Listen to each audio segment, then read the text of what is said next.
안녕하세요. 네, 선생님 안녕하세요. 안녕하세요. 홍두깨 이시안이었습니다.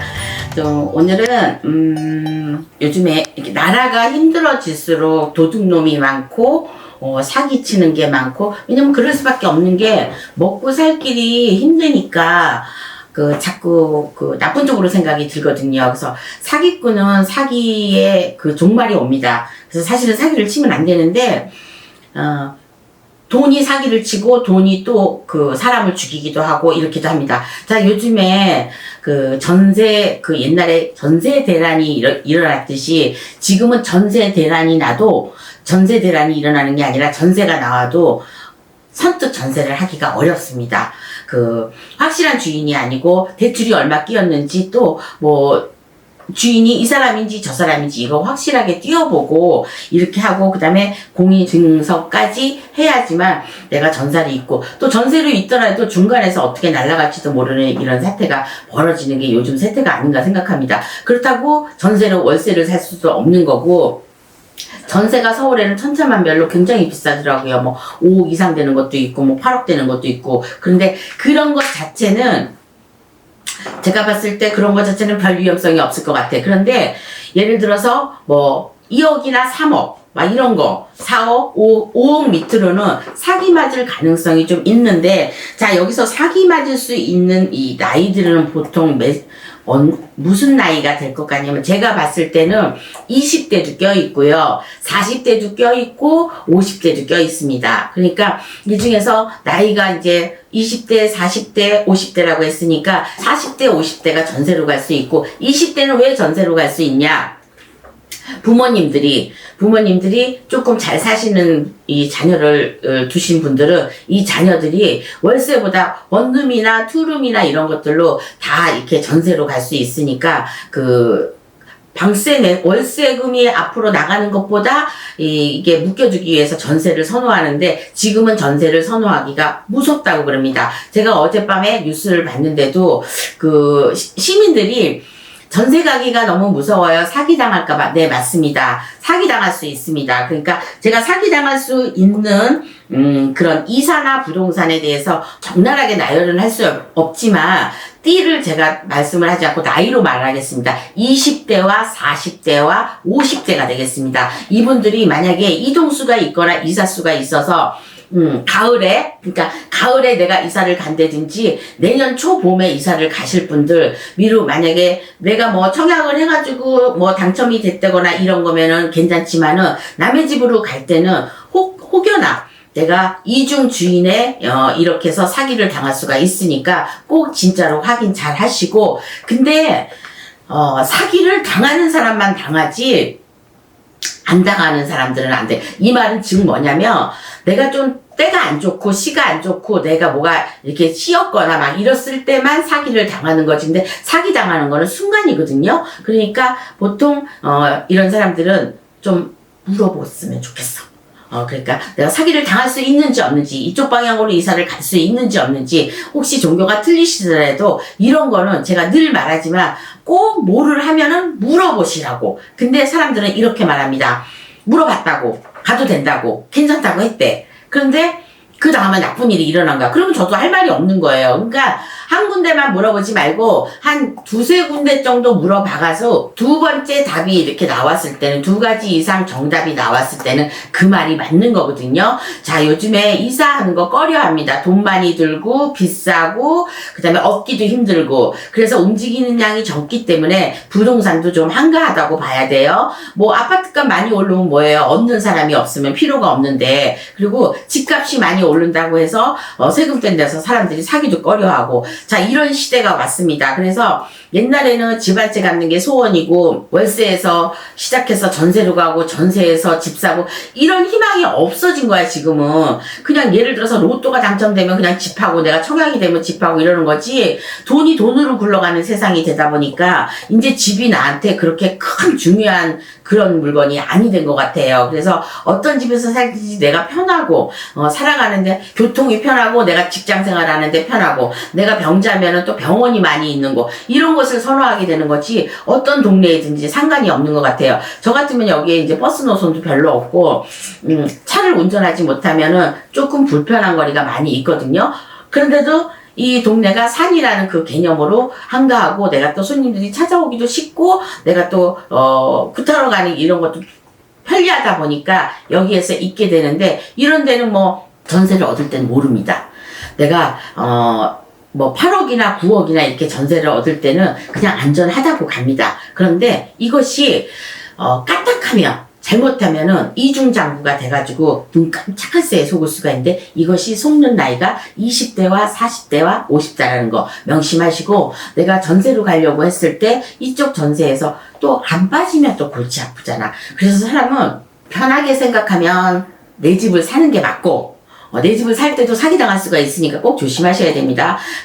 그거 뭐야, 요즘에 돈 사기 맞는 거? 그게 좀 주춤하다 보니까 부동산에서인데, 나라가 어지러울수록 사기판은 더 되고, 돈은 더 구하기 힘들고, 이자는 세집니다. 그럼 지금 같을 때, 예전에 말하는 대로 대부업체나 이런 사람들은 지금 기가 팍팍 살아요. 왜? 어려운 사람이 많기 때문에 요즘에 쪼무레기 돈들 대출 많이 나가갖고 그 학생들 20만원 30만원 대출해갖고 이자는 50만원씩 붙는답니다. 그러니까 이런 대부업체들 경찰들이 많이 해요. 그래도 나쁜 짓은 어디선가 뒤에서 다 나와요.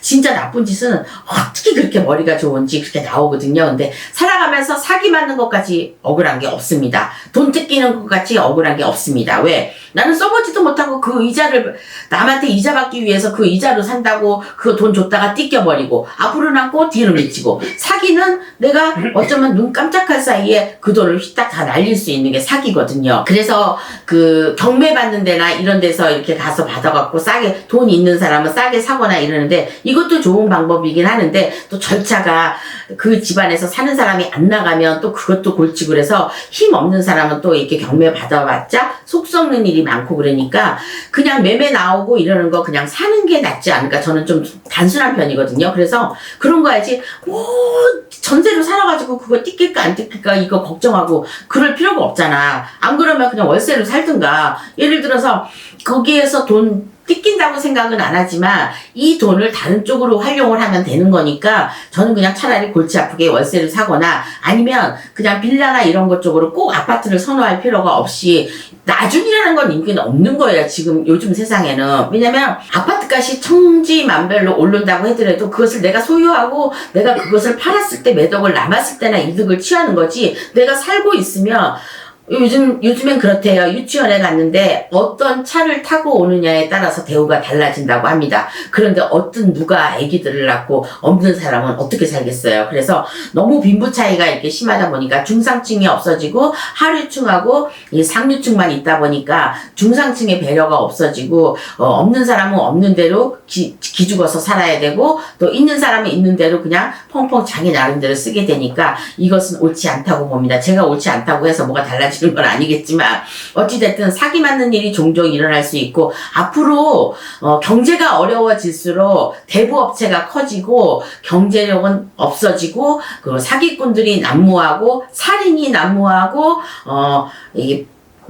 이렇게 경찰서에 가는 이런 관제가 많이 끼는 일들이 생기니까 그렇다고 해서 요즘에는 어떤 사람은 이런 사람도 있어요. 차라리 감옥 가는 게 편하다. 돈 때문에 시달리느니. 왜 감옥 가면은 밥도 주고. 근데 그게 인생살이에서 갈 곳이 못 되는 건 감옥이라고 생각합니다. 저는. 근데 그것도 좀 생각해보면 아닌 것 같아. 재벌급들 껐득하면 들락날락 하잖아요.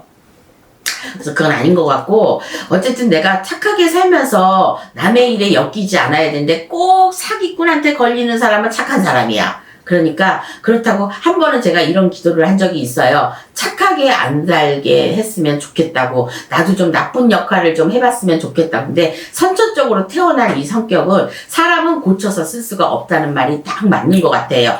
아무리 제가 고치려고 해도 안 되더라고. 나쁜 거 고치려고 하는 거는 되지만 내가 악하게 되는 거는 선과 악이 그어져 있어서 그런지 악은 그렇게 하지 않는 것 같아요. 자, 지금 이게 나라가 정말 어렵습니다. 어려운 시절에 저희 같은 사람들한테 와서 구슬하시는 분들은 그만큼 살아날 수 있다는 거예요. 그래서 꼭 구슬하라는 말은 아닌데 정말 하셔야 될 때는 하셔야 된다는 거. 그래서 지금 이 어려울 때 지금 요즘에는 코로나가 다시 이제 풀어졌으니까 배달업도 조금 주춤하고 배달업체에서 나가는 그것도 주춤하고 지금 살아나는 이런 것들이 간판 떼는 아저씨들, 간판 새로 다는 아저씨들, 이런 직업을 가지고 계시는 분들, 또 무속계통에 종교계통에 지금은 종교한테 의지를 할 수밖에 없는 시절이 아닌가 이렇게 생각합니다. 왜냐면 인간의 힘으로 안 되는 게 너무나 많아요. 그렇기 때문에 어떠한 힘으로 그리고 조상의 힘으로 이렇게 살아가는 일들이 분명히 있을 거니까 힘들 내시고요. 사기는 맞았다고 하더라도 사기를 안 맞게 할 수 있는 일이 분명히 있으니까 우리 모두 사기는 당하지 않는 게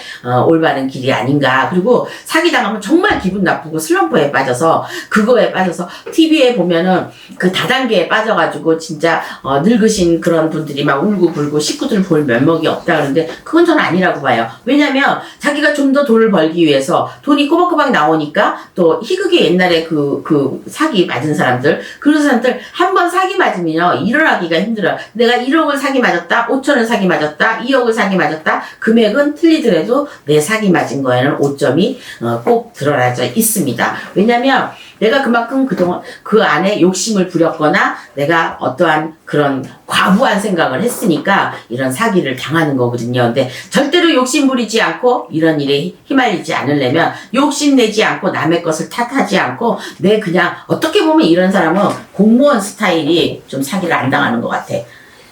공무원이 꼭 사기를 안 당하는 건 아닌 것 같지만 정식으로 살아가고 아침에 출근해서 저녁에 퇴근하고 이러한 생활을 계속 반복하다 보면 다른 데 눈 뜰 데가 없는데 요즘 잘하는 게 뭐예요? 주식이나 코인이나 젊은 세 10대 20대도 다 코인을 합니다. 코인이나 주식을 하다 보니까 돈들을 그냥 대부업체에서 조금씩 30만원, 50만원 막 이렇게 빌리다 보니까 전부 다 빚쟁이들 뿐이지 내가 빚을 안 지고 사는 사람은 거의 없는 것 같아요. 그래서 빚 지고 살더라도 내가 사기에 맞지 않고 사기 한번 맞으면 빚더미에서 정말 죽을 때까지 파산을 해야지만 살아날 수 있는 거니까 사기에 안 맞으려면 우리 모두 다 같이 이상하든 안 하든 꼭 보석인 선생님한테 물어보시거나 또 스님한테 물어보거나 하느님한테 물어보거나 하느님은 답이 없겠지만 어찌됐든 내가 원하는 쪽으로 가는데 사기 맞는 나이가 있어요.